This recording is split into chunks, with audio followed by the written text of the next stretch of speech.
Ya, shalom teman-teman yang terkasih dimanapun kita berada. Semoga kita semua selalu ada dalam keadaan sehat dan kita selalu ada dalam perlindungan Tuhan. Ya, puji Tuhan teman-teman, kita kembali lagi di channel ini untuk kita mendengarkan sebuah kesaksian yang sangat menyentuh hati dan penuh kuasa. Kisah ini datang dari seorang muslimah yang lahir dan dibesarkan dalam keluarga yang sangat religius. Sejak kecil ia dididik untuk mencintai agamanya, rajin beribadah, bahkan berhasil mengkatamkan Al-Quran. Ia juga menempuh pendidikan di pesantren dan memahami ajaran agamanya dengan sungguh-sungguh. Tidak hanya itu, seluruh keluarganya dikenal sebagai keluarga yang taat. Orang tua dan anggota keluarganya telah menunaikan ibadah haji, sehingga kehidupan mereka sangat erat dengan nilai-nilai keagamaan. Tidak pernah terlintas dalam pikirannya bahwa suatu hari hidupnya akan berubah secara drastis. Namun di tengah keyakinan yang ia pegang teguh, Tuhan bekerja dengan cara yang tidak pernah ia bayangkan. Melalui serangkaian peristiwa, pergumulan hidup, dan pencarian akan kebenaran, hatinya mulai terusik. Pertanyaan demi pertanyaan muncul, hingga akhirnya ia memberanikan diri untuk mencari jawaban dengan tulus. Perjalanan pencarian itu membawanya kepada pengenalan yang lebih dalam akan Tuhan Yesus Kristus. Apa yang awalnya hanya rasa penasaran, perlahan berubah menjadi pengalaman pribadi yang mengubah hidupnya. Ia merasakan kasih, damai sejahtera, dan kehadiran Tuhan yang begitu nyata dalam hidupnya. Hingga akhirnya mengambil keputusan besar yang mengubah arah hidupnya untuk selamanya. Ya teman-teman yang terkasih dalam Tuhan Yesus Kristus, bagaimana perjalanan seorang muslimah yang telah khatam Quran, jebolan pesantren, dan berasal dari keluarga haji, hingga akhirnya percaya kepada Tuhan Yesus. Tantangan apa saja yang harus ia hadapi setelah mengambil keputusan dalam hidupnya? Maka dari itu mari kita sama-sama simak kesaksian ini sampai selesai, karena kisah ini dapat memberkati kita, menguatkan iman percaya kita kepada Tuhan Yesus. Ya, tanpa berlama-lama lagi mari kita sama-sama saksikan video berikut ini. Selamat menonton, Tuhan Yesus memberkati.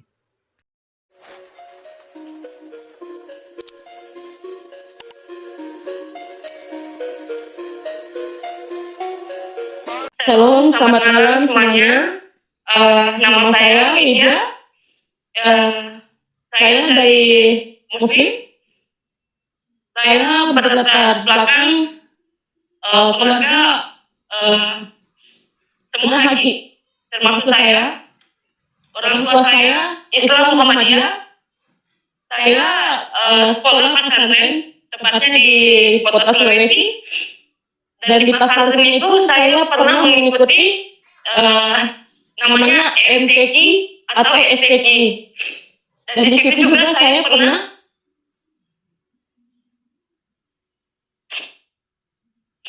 selama muslim saya sudah pernah menjalani namanya kalau khatam Al-Quran ya, khatam Al-Quran.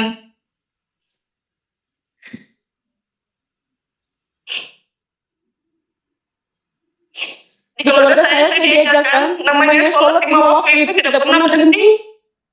Dalam satu hari 3 kali saya belajar tentang Islam, mengaji dari Iqra dan sampai juz. Di sini saya berkeluarga, bersaudara 3 orang, cewek semua, perempuan semua. Kebetulan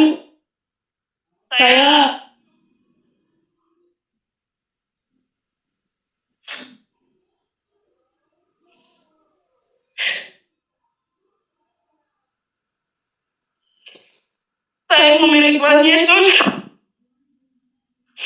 Dari sempat saya kecelakaan, cuma 10 hari, dan dirawat di rumah sakit di Jakarta. Di situ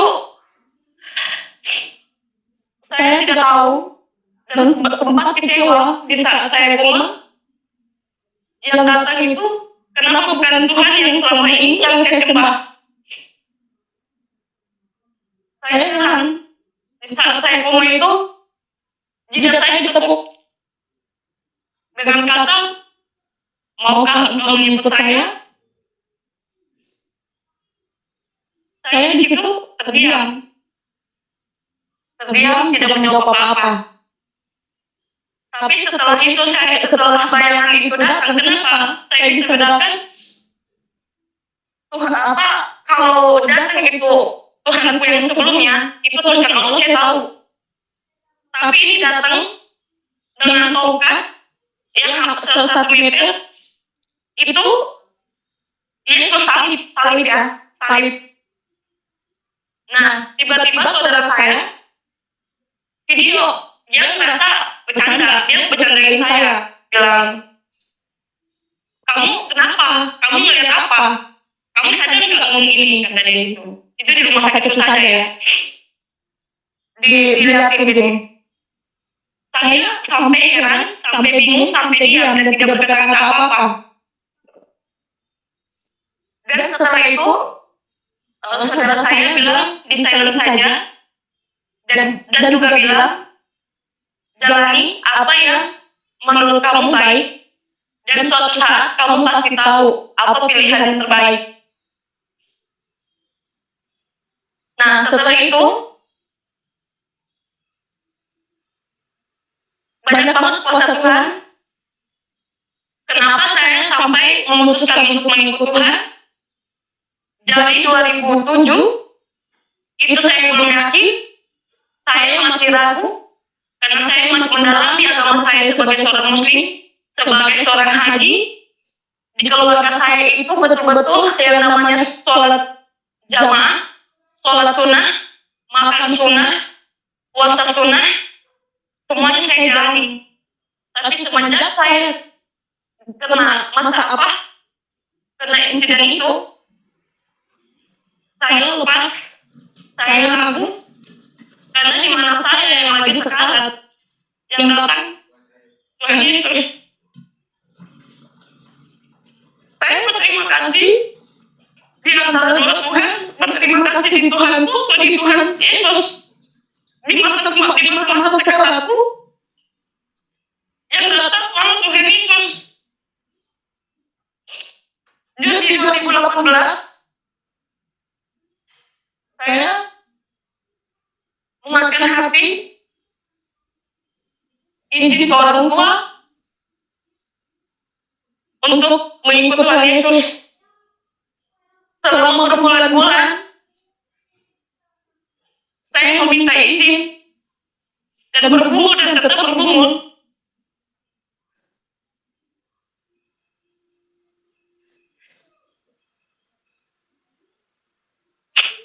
Tuhan luar biasa banyak bekerja di dalam hidup saya. Saya dicaci orang, saya dimaki orang, saya dibilang laknat. Mereka nggak tahu kalau saya memang bekerja di dalam hidup saya luar biasa. Sampai mereka mau mencoba, kalau misalnya kamu muslim, kamu berdoa Al-Fatihah, aku disuruh mengaji. Aku bilang, bagaimana kalau posisiku sebagai seorang Kristen? Menguji kalian, doa Bapa kami, apakah kalian bisa? Apakah kalian bisa menghargai keputusan saya?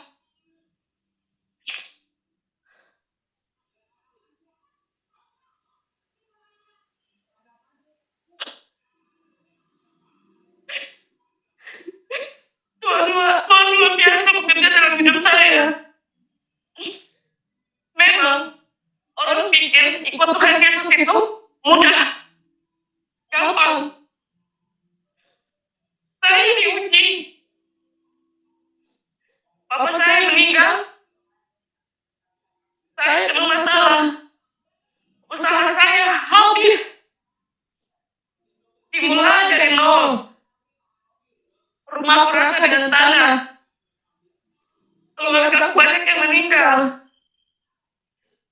Doa aku dalam hati, Tuhan, apapun kau berikan ujian kepada hamba ini, hamba tidak akan pernah berbeda dari iman hamba. Itu doaku. Kau dengan ini menguatkan imanku, Tuhan. sama siapapun itu. Sebulan papa di rumah sakit, video call, ngeliatin pesannya. Ini papa sudah percaya, nak. Pilihan itu pasti sudah yang terbaik. Jangan pernah sia-siakan. Lakukan yang terbaik buat Tuhan yang sekarang. Kalau bisa besok papa sudah tidak ada, tetap beriman sama Tuhanmu. Begitu dijak jalan tuaku. Karena memikul kasus salib itu tidak gampang loh. Papa sempat bilang gitu. Di saat itu banyak banget kesulitanku, banyak banget cobaanku, tapi tidak pernah sedikit pun di hati ini kecewa. Tidak pernah hatiku ini bilang, Tuhan kenapa engkau seperti ini? Kenapa Tuhan uji aku seperti tidak pernah? Demi Tuhan, demi Tuhan. Semakin diuji, semakin kuat hatiku. Semakin diuji, semakin kuat hatiku. Sampai aku dapat cobaan satu kali lagi. Waktu itu di Ambon 2018 kena masalah, dipenjarakan yang harusnya 7 tahun jadi 1 tahun 6 bulan. Tidak pernah berhenti bergumul Tuhan. Apapun cobaan kepada kita berikan kami kekuatan, kesabaran. Mungkin dengan seperti ini proses pendewasaan lebih bagus, lebih dekat dengan Tuhan, lebih banyak masalah, lebih dekat dengan Tuhan, lebih banyak masalah. Berdoa sampai berdoa. Jadi semua orang yang punya masalah itu kalau di dalam, kalau berkelakuan baik akan mendapatkan remisi. Selama di dalam, saya salah satu napi yang berani bersaksi, saling menguatkan, baca Alkitab aja gemetar, berdoa sebelum bersaksi berdoa mengalir sampai dapat kabar pengurusanku itu setelah semua kesaksianku, setelah berdoa, setelah semuanya itu sudah ikhlas atau semua udah pas, Tuhan terserah Tuhan, biar Tuhan yang bekerja dalam hidupku. Dapat lagi kabar, ternyata saya tidak dapat remisi, saya harus jalani murni 1 tahun 6 bulan. Saya jalani murni. Saya berdoa lagi, Tuhan, jika ini yang terbaik, saya ikhlas. Saya pasrahkan kepada Engkau. Tapi hamba memohon Tuhan, mudahkan setiap usaha hamba. Berikan hamba yang terbaik. Begitu mantap kuasa Tuhan. 2 bulan dari situ, saya dibebaskan tanpa syarat. Tuhan, mujizat begitu nyata. Itu dalam arti kepada penerima surat itu ya.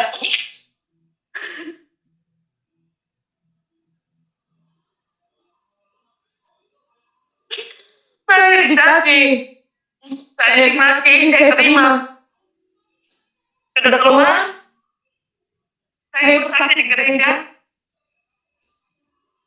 Walaupun tidak sempurna, saya bilang saya mohon maaf. Saya baru mengenal Tuhan Yesus. Di saat ini pun saya gemetar. Saya tidak tahu kenapa, apa yang harus saya sampaikan. Saya sudah tidak bisa berkata-kata. Tapi nyata pekerjaan Tuhan di dalam hidupku. Selama ini hidupku seperti beban. Saya harus menutupi kesalahan saya dan menutupi aurat saya. Itu bukan diri saya. Saya semenjak saya ikut Tuhan Yesus, saya menjadi diri saya. Tuhan tidak melihat luarku. Tuhan menerima segala kekuranganku. Di saat saya meminta, di saat saya menginginkan apapun itu sampai saat ini terpenuhi.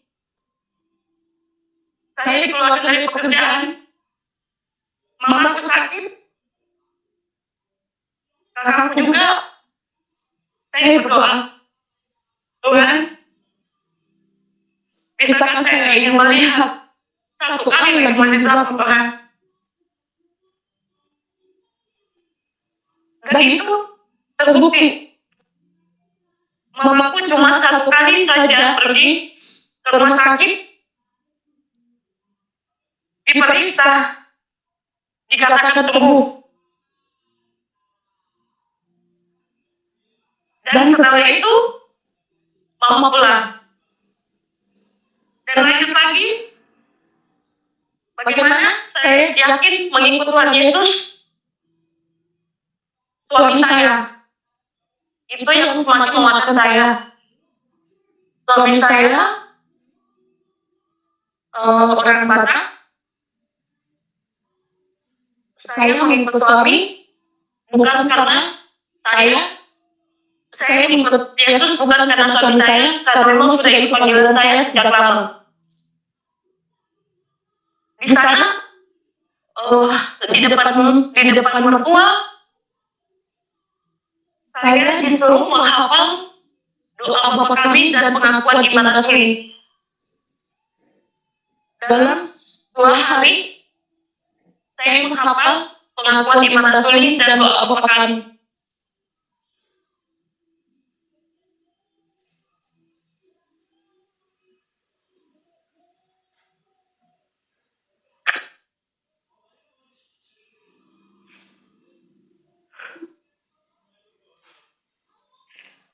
Tuhan begitu baik.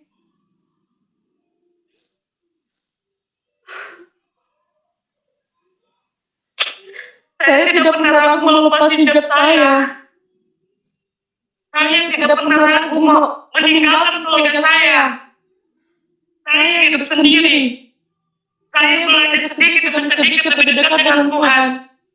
Hingga saat ini, diuji dalam bentuk apapun, saya tidak pernah menyerah, tidak pernah sedikit pun hatiku kecewa sampai saya titip pesan sama mama, Ma, kalau besok atau lusa saya pulang sudah dalam keadaan tidak bernyawa, tolong hubungikan saya secara agama saya. Dan mama bilang, ya. Terus saya kembali lagi ya, selama di pesantren, saya itu tidak pernah meninggalkan 5 waktu. Saya tidak pernah meninggalkan yang namanya puasa Senin Kamis. Karena puasa Senin Kamis itu, kalau seperti kita di Kristen puasa Ester ya, puasa Senin Kamis itu lebih banyak lebih banyak amalnya. Itu tidak pernah saya tinggalkan. Puasa Senin Kamis, makan sunnah, makan bukan makan seperti makan biasa, karena Muhammadiyah itu beda. Muhammadiyah itu kalau meninggal tidak ada doa 10 hari, 7 hari, 10 hari, 14 hari, sebulan, 14 hari, atau 100 hari itu tidak ada. Meninggal langsung dikubumikan. Di dalam pesantren, saya itu terpilih mengikuti MTQ. Orang masih meragukan kalau saya itu katanya sudah Kristen, cuma pura-pura aja dari Islam masuk Kristen. Saya di sini ingin membuktikan, atau kalau diizinkan, saya akan membuktikan saya Muslim dan pengikut Tuhan Yesus. Kalau diizinkan. Ya, silakan. Ya. A'udzubillahi minasyaitonirrajim. Bismillahirrahmanirrahim. Saya seperti ini karena saya menghargai agama saya yang sekarang. A'udzubillahi minasyaitonirrajim.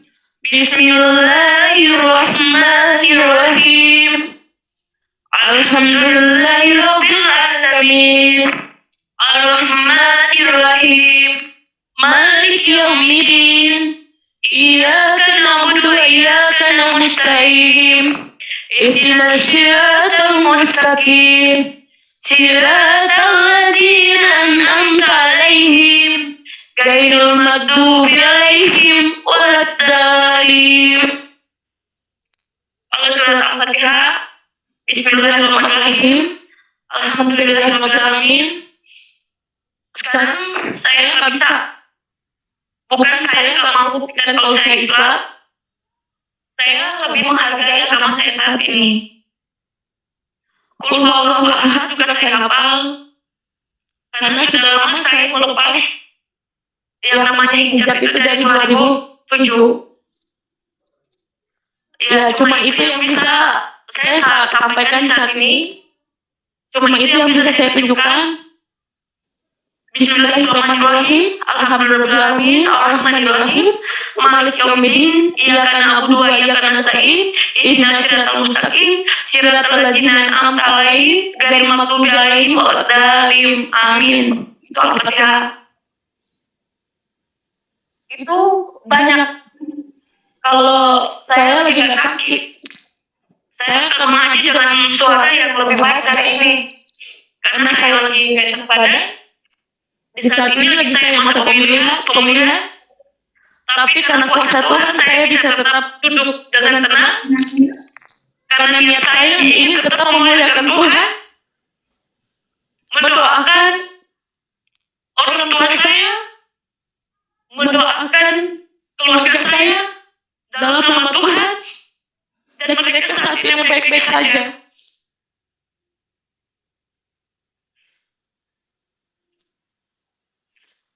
Saya sempat tidak diakui di keluarga, tapi dengan kuasa Tuhan, Tuhan memberikan kebijaksanaan buat orang tua saya, mengizinkan saya dibaptis. Tapi sebelum dibaptis saya pembekalan sampai saat ini. Apa? Pak? Halo? Ya. Halo, ya. Gimana Mbak Widya?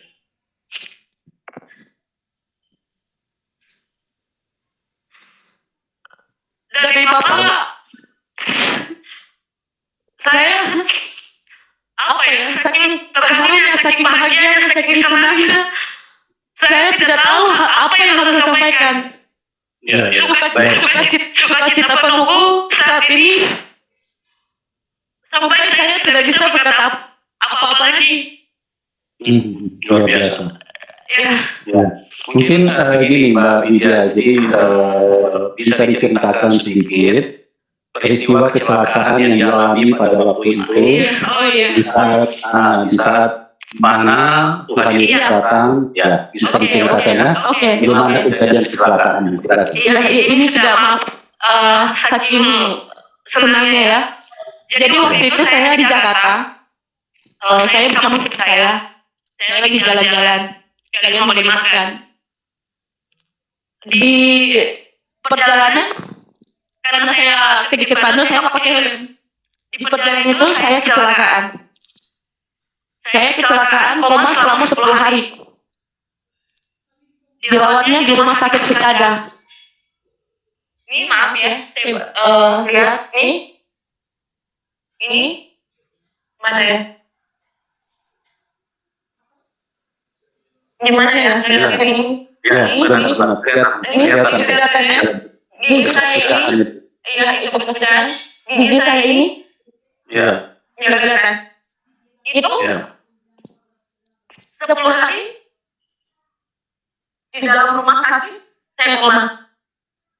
Saya tanpa sadar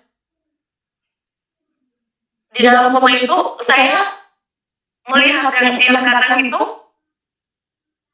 bingung, ini bawah tongkat ya. Kalau Tuhan saya harusnya kan itu Tuhan Allah, saya tahu tulisan lafal Allah itu saya tahu. Tapi ini yang datang bawa tongkat dengan salib. Dan di dalam koma saya itu ada namanya ada. Di dalam komaku tuh di dadaku digini. Terus digini. Maukah engkau mengikut saya? Saya tidak menjawab. Tapi pas setelah bayangan itu pergi dengan kayu salib itu, saya panggil, Tuhan Yesus, Tuhan Yesus, Tuhan Yesus. Dan itu, kenapa saya percaya? Karena itu ada video. Itu direkam. Direkam sama sepupu saya yang menjaga saya waktu saya koma. Pas saya sadar, saya kaget ditunjukkan video ini. Sepupu saya bilang gini, "Wi, kamu sadar nggak ngomong apa seperti ini? Coba lihat." Saya terdiam, saya bingung, kok bisa? Dari situ saya sudah mulai goyah. Dari situ saya lepas hijab saya. Saya dulu bercadar. Saya lepas pelan-pelan. Saya menghindar jauh dari keluarga saya. Memperdalam setiap hari Minggu. Saya ikut seminar atau apa kegiatan kebaktian apa tuh saya ikut. Saya pelajari, saya lihat. Sampai ternyata damai.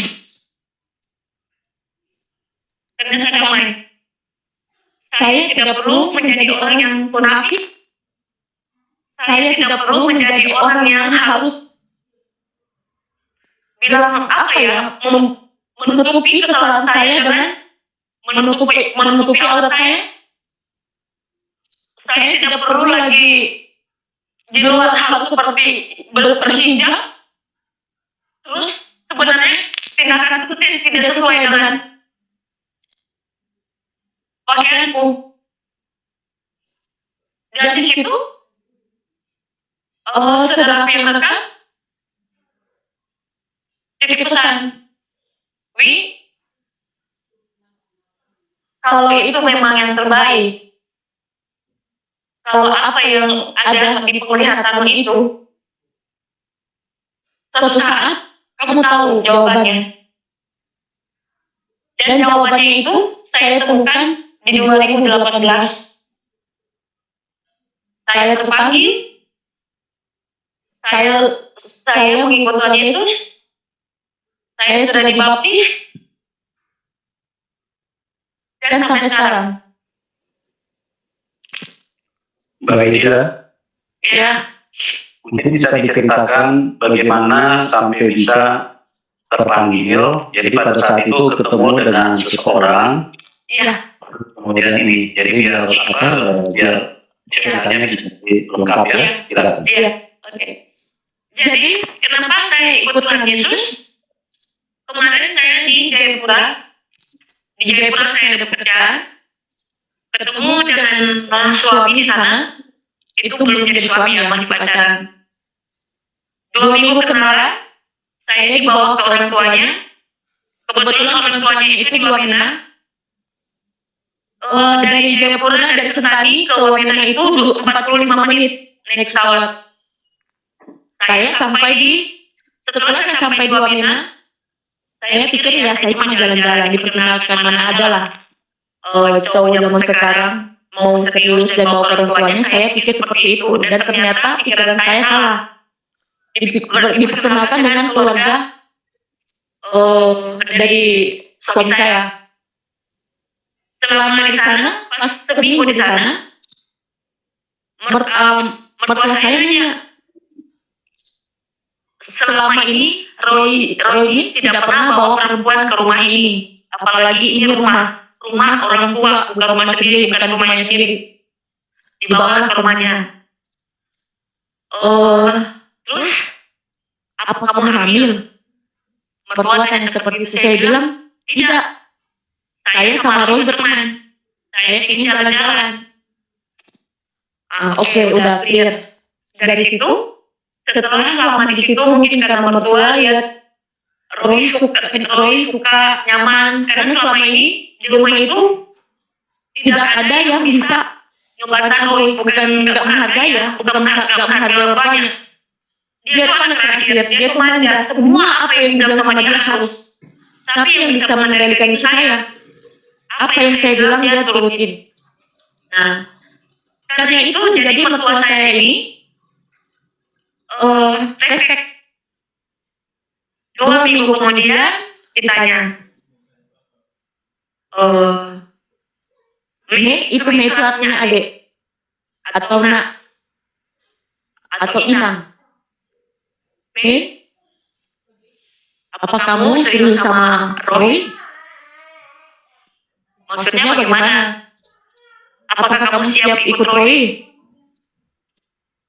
Saya berpikir, bisa dikasih saya waktu untuk seminggu, karena saya harus izin dengan orang tua saya.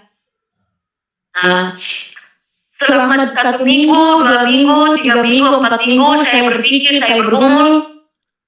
Saya bergumulku bukan lagi secara Islam ya, bergumulku itu ngomong aja, ngomong. Bagaimana menyampaikan orang tua. Saya memberanikan diri setelah 3 bulan. Saya izin ke orang tua. Kepada pertama, mama. Karena kalau di kita di keluarga, mama itu yang nomor 1. Saya izin ke mama dulu. Ma, assalamualaikum. Mama jawab, waalaikumsalam warahmatullahi wabarakatuh. Tumben telepon. Iya ma, ini kebetulan saya lagi di Wamena. Saya lagi di rumah calon suami saya atau calon menantu mama. Tapi ada tapinya. Tapi calon menantu mama ini tidak seiman dengan kita. Karena itu saya minta izin dengan mama, minta restu mama, minta restu papa, minta restu keluarga, kakak pertama, kakak kedua, saya mau restu. Handphone masih dimatikan. Bergumul lagi. Saya telepon lagi, handphone dimatikan. Saya telepon lagi, handphone dimatikan. Di SMS. Anggap saja papa, mama, keluarga sudah tidak ada. Dibilang seperti itu. Berdoa lagi. Mertua bilang, bawa dalam doa. Berdoa lagi. Tuhan, jika kehendakmu itu yang terjadi, saya siap. Tapi mudahkan Tuhan, apapun yang jadi beban saat ini. Apapun yang jadi permintaan Tuhan, mudahkan. Mungkin ada yang gak percaya. Saya telepon mama pas saya pulang ibadah. Saya telepon mama. Assalamualaikum Bu Haji. Kalau mama jawabnya waalaikumsalam warahmatullahi wabarakatuh, anakku. Ibu Haji juga. Gitu kan? Udah. Ma, ini yang terakhir. Saya izin sama mama. Saya minta restu mama. Saya mau sekali, Ma. Saya tahu apa yang terbaik buat saya. Saya sudah yakin dengan pilihan saya. Mama panggil papa, panggil saudara yang lain. Mama nggak sanggup ngomong. Yang ngomong itu saudaraku yang nomor 2. Wi, kamu sudah besar, kamu sudah dewasa. Apapun pilihan sekarang, itu pasti yang terbaik. Papa tahu itu, mama tahu itu, saya juga tahu itu, kakak kamu ini tahu. Kamu tidak mungkin salah pilih. Sudah. Mama sama papa sudah ikhlas. Mama sudah kasih izin, mama sudah kasih restu. Ini telepon ini kami didengarin mertua karena tidak mau nanti ada apa-apa pas setelah menikah. Kok anak saya menikah tanpa seizin orang tua. Nah, diizinkan. Setelah diizinkan itu, saya mulai pembekalan, saya mulai belajar pengakuan iman rasuli, doa Bapa Kami. Dan itu belajarnya sama pendeta di gereja. Setiap hari dan setiap sore. Setelah itu, setelah sudah siap, saya dibaptis. Dari nama Widya ke Melani Sihombing. Ikut marga mertua perempuan. Dari situ setelah baptis, karena orang Batak, saya ini orang Sulawesi, saya harus lepas marga saya. Jadi namanya itu mengadati, beli marga. Dan proses pembelian beli marga itu nggak gampang, prosesnya panjang sekali. Dan setelah singkatnya, setelah itu menikah, saya dibawa ke tempat suami saya tugas. Sampai di sana dengan semangat kalau di orang tahu Wamena atau Elelim itu dari Wamena 12 jam bisa sampai 13 jam. Dan sampai di sana kota terpencil, lampu juga masih belum ada, sinyal juga begitu bagus. Gerejanya itu 2 kali, jam 6 sama jam 9 sampai jam 10, jam 6 sampai jam 7. Kloter kedua itu jam 9 sampai jam 10. Saya malu dengan suami saya sebenarnya. Dengan semangat saya jalan ke gereja, mana gerejanya kok nggak nyampe kan? Jalan sampai di gereja, saya ditanya sama salah satu teman gereja. Nanya begini, baru ya di sini? Saya bilang, iya, saya orang baru di sini. Saya ingin bersaksi kalau nanti ada waktu dan kesempatan, saya pengen sharing dengan pendeta. Dan diizinkan, tapi di minggu berikutnya. Di situ saya bersaksi, saya berdoa, saya bersaksi, saya tidak tahu saya mau apa, tapi Roh Kudus itu melancarkan omongan saya kan. Semua menangis, semua terharu, semua tertawa, semua tepuk tangan.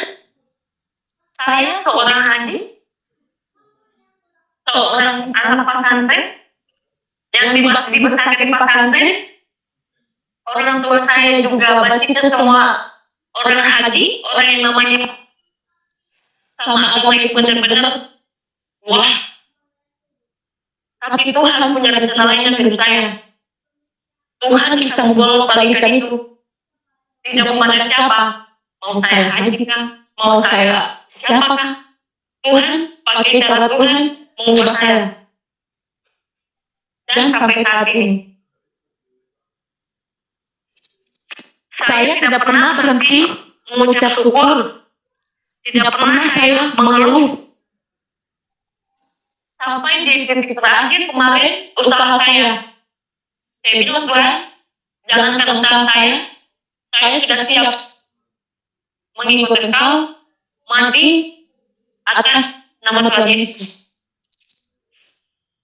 Kapan? Ya, jadi mungkin bisa ditambahkan setelah di Waimena waktu itu kan sama suami. Nah, suami punya kegiatan ibadah bagaimana? Terus bagaimana yang dialami selanjutnya itu? Suami kurang, tidak pernah ke gereja. Saya yang mengajarkan dia. Saya yang mengingatkan dia. Alkitab ini sebelum saya sudah ini cuma 3 kali ya.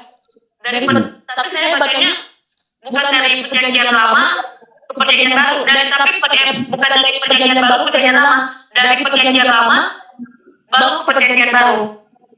Ya.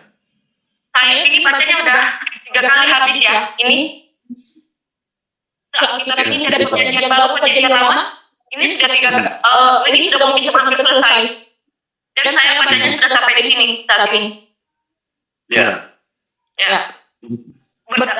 saya bilang sama suami, harusnya kamu malu.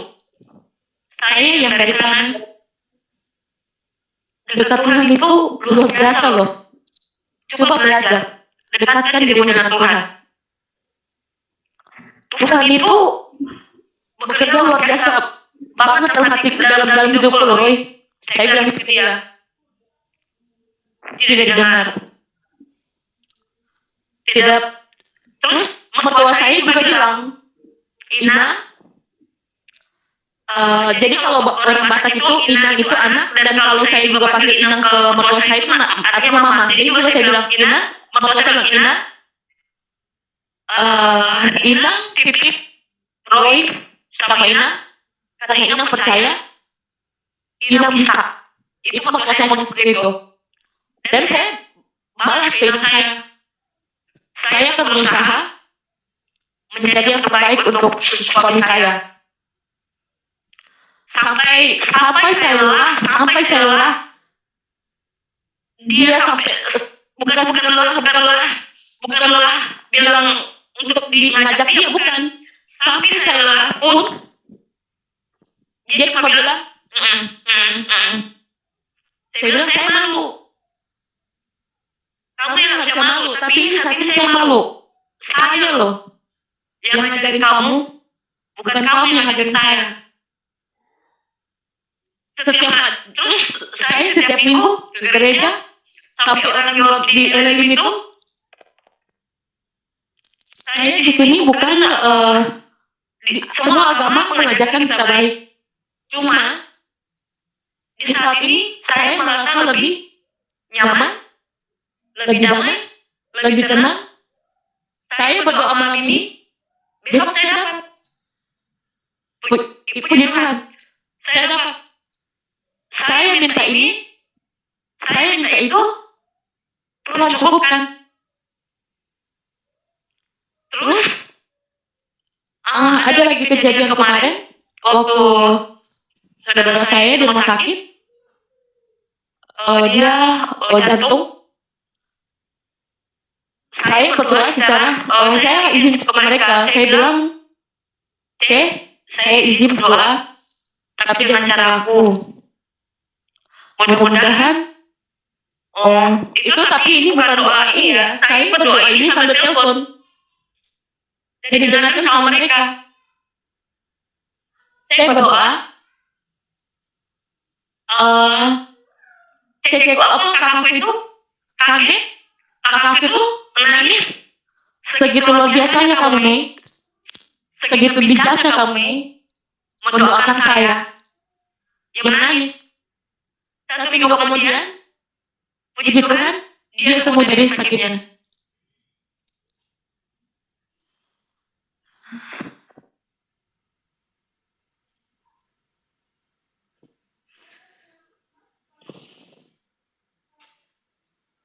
Sekali lagi saya bilang, jangan pernah berhenti bersyukur, jangan pernah bosan untuk tetap berdoa, jangan pernah merasa Tuhan itu tidak pernah menolong kita. Mungkin belum saat ini, tapi nanti pasti ada. Papen. Iya. Iya, Mbak Widya. Ya, teman-teman, Mbak Widya ini mengalami kuasa Roh Kudus yang luar biasa, sehingga di dalam setiap pergerakan atau di dalam setiap kata-kata yang diucapkan, di situ ada sentuhan Roh Kudus ya. Makanya dari awal Mbak Widya ini terus mengeluarkan air mata. Itu bukan air mata kesusahan, tapi air mata sukacita, di mana Tuhan Yesus itu Tuhan yang benar, Tuhan yang dialami, yang dirasakan.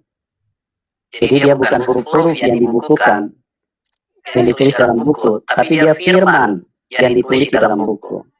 Inilah yang terjadi ya. Kalau dipikir Mbak Widya ini seorang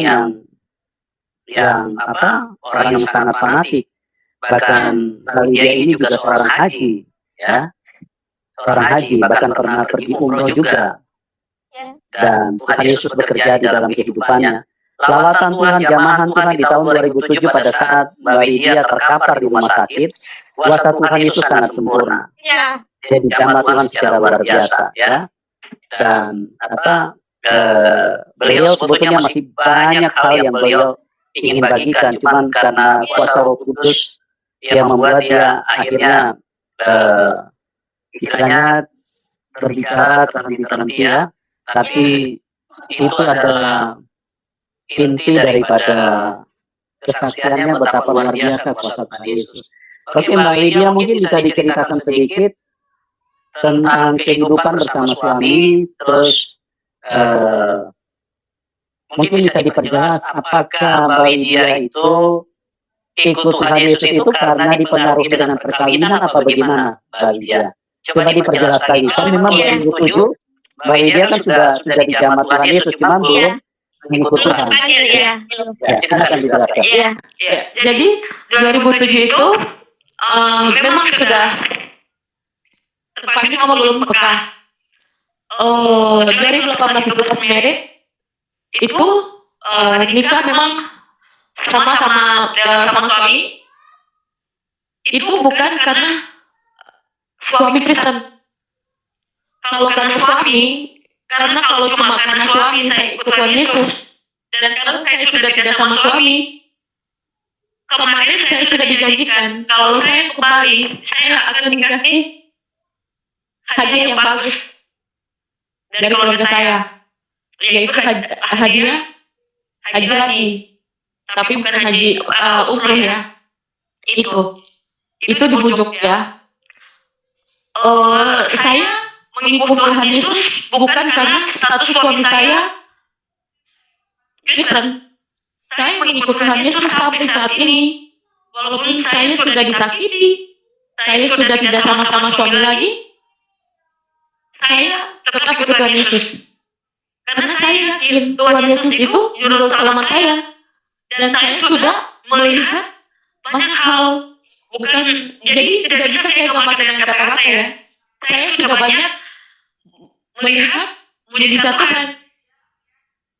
Makanya walaupun saya diuji dengan seperti apa, walaupun saya sudah tidak dengan suami, walaupun saya sudah dibujuk rayu untuk kembali lagi, saya tidak mau. Saya memilih sukses saat ini. Saya tidak butuh itu karena apa? Perjanjian saya antara Tuhan, bukan antara manusia. Saya berkomitmen dengan pilihan saya. Saya sudah siap mati dalam nama Tuhan. Apapun itu, saya sudah siap. Ya, teman-teman yang terkasih dalam Tuhan Yesus Kristus, demikianlah kesaksian dari seorang muslimah yang sejak kecil hidup dalam lingkungan yang sangat religius, telah mengkatamkan Al-Quran, menempuh pendidikan di pesantren, dan berasal dari keluarga yang telah menunaikan ibadah haji. Bahkan seorang murtadin tadi juga sudah menunaikan ibadah haji. Tidak ada seorang pun yang menyangka bahwa perjalanan hidupnya akan membawanya kepada pengenalan akan Tuhan Yesus Kristus. Kisah ini mengajarkan kepada kita bahwa Tuhan dapat menjangkau siapa saja. Tidak ada latar belakang yang terlalu kuat, tidak ada tembok yang terlalu tinggi, dan tidak ada hati yang terlalu keras bagi Tuhan untuk disentuh. Ketika seseorang dengan tulus mencari kebenaran, Tuhan sanggup menyatakan dirinya dengan cara yang luar biasa. Perjalanan yang ia lalui tentu tidak mudah.